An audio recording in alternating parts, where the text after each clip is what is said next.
Assalamualaikum warahmatullahi wabarakatuh. Ya, baik ya teman-teman, di video saya kali ini saya akan membahas sedikit dari mata kuliah pemutusan data terdistribusi yang berkaitan dengan collective communication.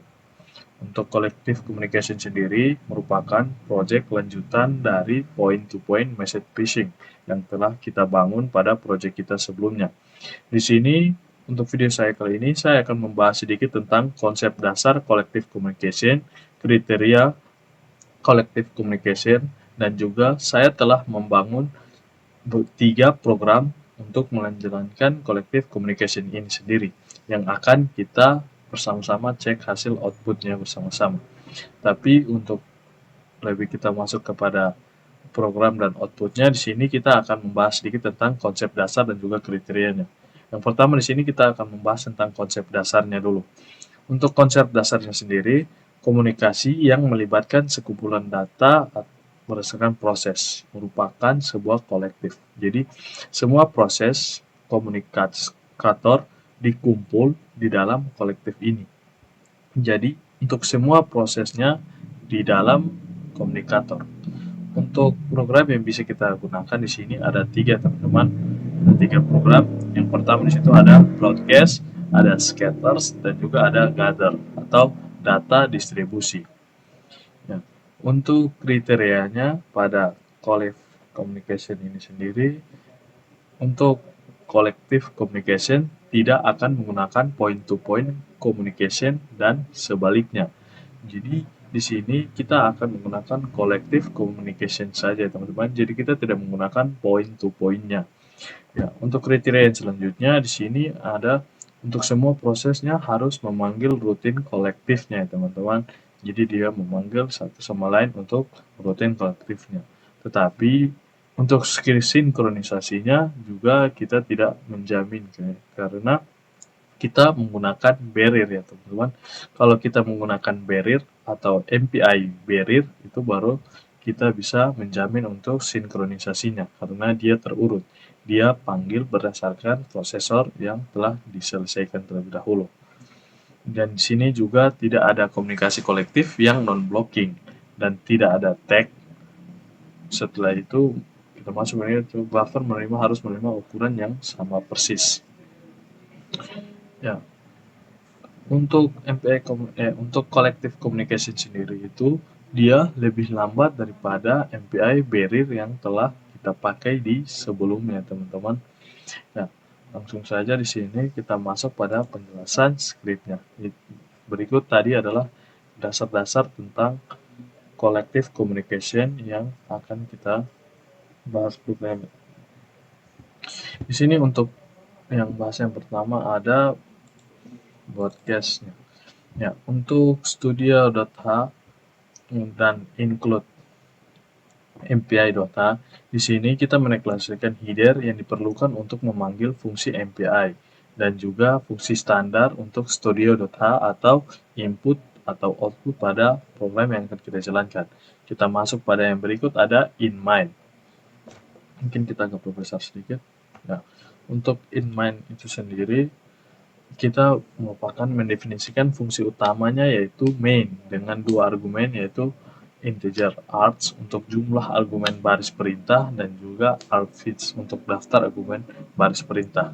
Yang berikut kita masuk pada inRank dan double param untuk mendeklarasikan 2 variabel pada rank untuk menyimpankan rank proses saat ini dan param untuk menyimpankan nilai double yang akan di broadcast dari proses dengan rank 0. Selanjutnya kita masuk pada MPI untuk memulai lingkaran MPI. Fungsi ini menginisiasi MPI dan harus dipanggil sebelum kita menggunakan fungsi-fungsi MPI yang lainnya. Di sini ada MPI count rank. Kita memanggil rank proses saat dalam komunikator MPI command vault untuk kita menyimpankan variabel ranknya. Untuk if rank sama dengan 0 atau param 23,0 ini prosesnya dengan ranknya sama dengan 0, param initialize-nya dengan nilai 2,3. Yang berikut kita masuk pada MPI broadcast atau yang akan membedakan pada program-program lainnya. Di sini MPI broadcast, kita memanggil fungsi untuk melakukan operasi broadcast, maaf ya teman-teman, untuk nilai variabel parm dari proses 0 yang rank 0 akan di-broadcast ke semua proses lainnya dalam komunikator MPI command word. Parameter pertama adalah variabel yang akan di-broadcast atau di-parm. Dan parameter yang kedua adalah jumlah elemen yang akan di-broadcast. Dalam hal ini, parameter ketiga adalah tipe yang akan di-broadcast pada MPI double. Jadi parameter keempat pada rank tersebut akan mengirim data, dan parameter kelima adalah komunikatornya. Jadi dia mengumpulkan semua dan dia mencetak kembali pada printf atau mencetak yang mencakup proses dari rank tersebut dan nilai variabel param yang telah dioperasi pada broadcast yang di atas tadi yang telah kita pakai MPI broadcast tersebut. Untuk MPI finalisasi, yaitu kita mengakhiri lingkaran MPI yang telah kita bangun pada perulangan di atas tadi ya teman-teman. Jadi dia membersihkan sumber daya yang digunakan oleh MPI dan harus memanggil sebelum programnya selesai dijalankan. Sebagaimana untuk yang bagian terakhir ada retro 0, ini dia mengembalikan nilai 0, menandakan bahwa program yang berjalan tanpa ada masalah. Ya, di sini mungkin untuk penjelasan skripnya saya jelaskan secara menyeluruh, baru saya demonstrasikan secara satu persatu. Kita masuk pada yang berikut, yaitu API Scatters. Untuk API Scatters ini sendiri juga masih sama, dia menggunakan include studio.h sebagai input dan outputnya. Di sini juga kita masih menggunakan include MPI untuk kita memanggil fungsi MPI yang telah kita masukkan di library kita. Inline juga kita telah mendefinisikan program utama kita. Selanjutnya di sini kita masuk pada double and rank sense. Ini juga kita masih sama, tetapi untuk double parmnya kita menggunakan karakternya 8 dan in sense, dan kita menggunakan sense dan receives, di mana kita akan termasuk dalam menyimpan rank yang saat ini size menjumlah proses dalam komunikator sebagai arah untuk kita distribusikan dan untuk kita menyimpan nilai terima dalam sebuah prosedur, serta search and result untuk mengatur jumlah data yang dikirim dan diterima. Yang berikut kita masuk pada fungsi MPI int, memulai lingkarannya ya teman-teman. Kita memulai lingkarannya sebelum kita memanggil fungsi-fungsi yang ada pada MPI. Ya, di sini kita menggunakan MPI command rank dan juga kita menggunakan MPI command size. Untuk resense-nya sama dengan 1 itu kita mengambil rank proses saat ini dan jumlah total proses dalam komunikator MPI world. Variabel resense diatur menjadi 1 karena setiap proses hanya akan menerima satu nilai saja teman-teman pada setiap perulangannya. Jika dimana if-nya ranknya awalnya kan 0, setelah itu dia lakukan perulangannya dan dia akan berhenti ketika i-nya sudah kurang dari 8, di mana i++ atau i-nya akan ditambah 1 sesuai dengan perulangannya. Nanti dicek di parm i-nya sama dengan 23,00 ditambah 1. Dikirim sense-nya sama dengan 1. Jika selesai, maka sense-nya dikirim sama dengan 0. Dengan demikian bahwa proses dengan rank 0, array parm diisi dengan nilai 2,3 sehingga hingga 30,0. Variabel sense diatur jika satu proses memiliki rank yang tidak.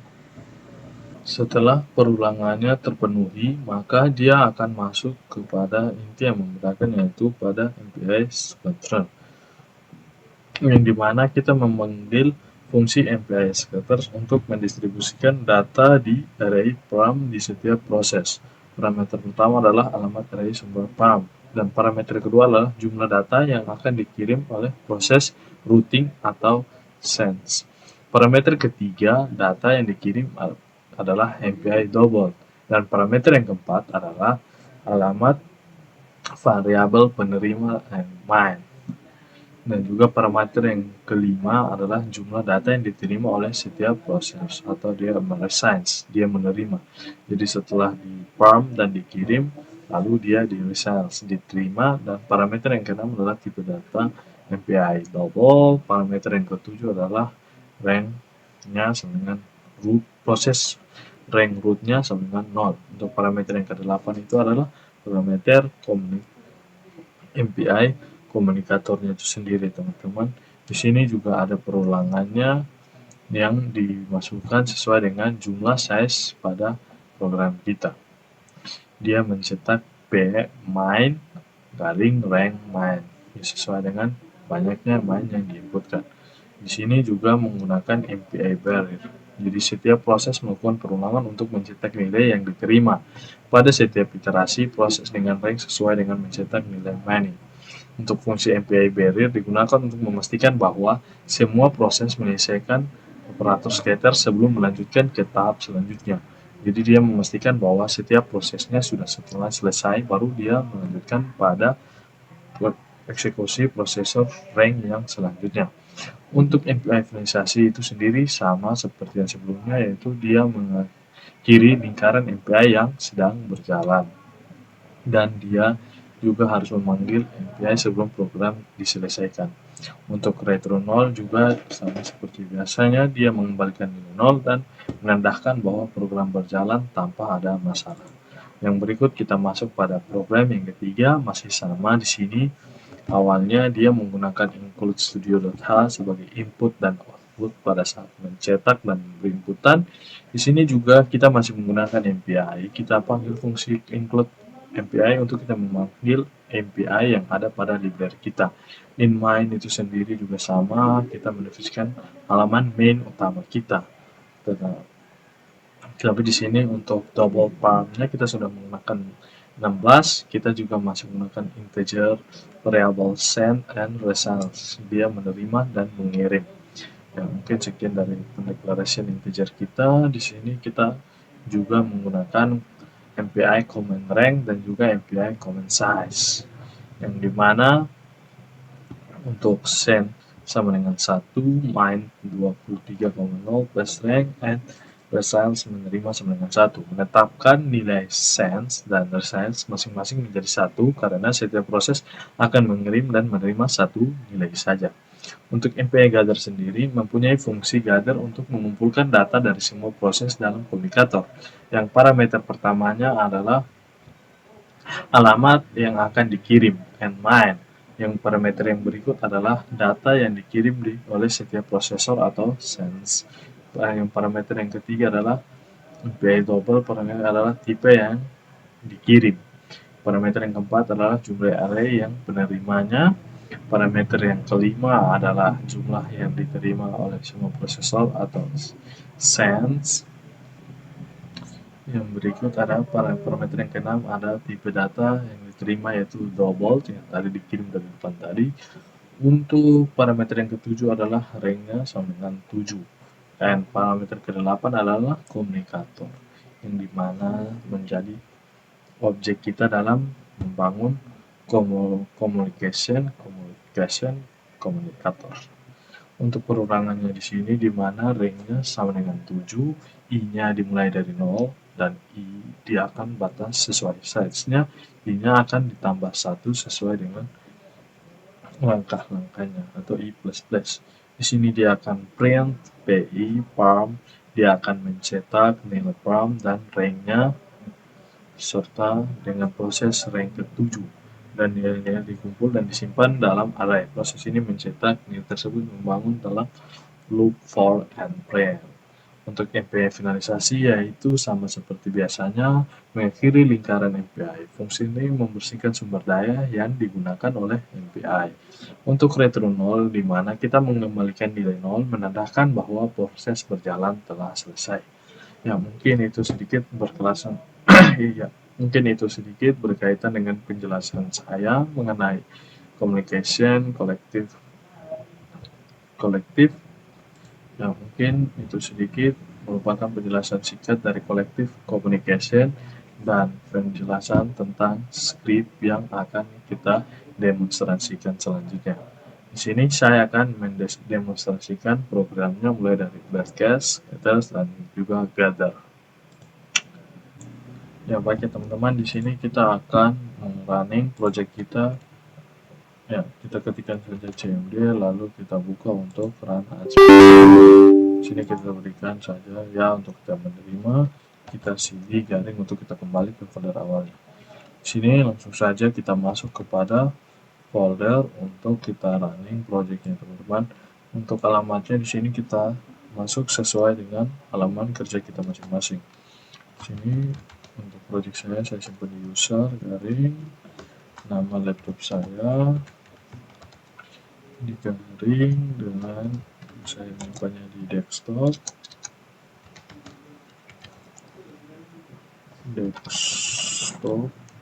Oke. Setelah itu di folder MPI. Oke. Kita masuk pada lamar kerjanya, kita diam di sini. Kita akan membuka untuk yang pertama badcast-nya teman-teman. cd badcast. Oke. Kita diam lagi. Kita cd bin itu garing kita sekalian debug saja teman-teman. Nah, untuk ini sini MPI exec min n spasi banyak karakter yang diinput. Sabar ya teman-teman, di sini untuk persyaratan outputnya mencapai 7 output ya teman-teman, sesuai dengan perubahannya.